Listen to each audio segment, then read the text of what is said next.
মোরে করো ত্রাণ।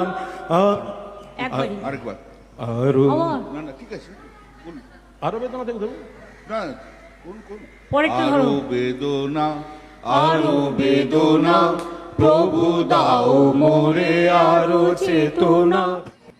হেরে যাওয়ার পর মমতা ব্যানার্জির অবস্থা দেখুন, পাশে না আছে সেলিব্রিটি, না আছে গায়ক, না আছে গায়িকা। আর গান শুনেছেন? রবীন্দ্রনাথ ওপর থেকে নেমে আসবে, বলে ভাই গানটা বন্ধ কর, ওই গলায় আর গান গাছ না। বুঝতে পারলেন?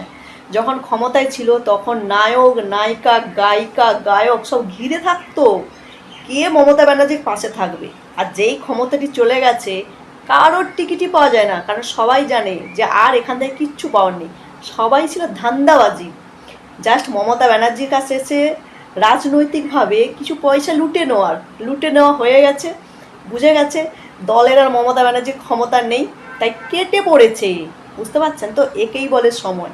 আর এই মমতা ব্যানার্জি যখন ক্ষমতায় ছিল তখন রবীন্দ্রনাথ ঠাকুরকে না এইটুকু একটা ফটো, তার উপরে বিশাল বড় মমতা ব্যানার্জির ফটো।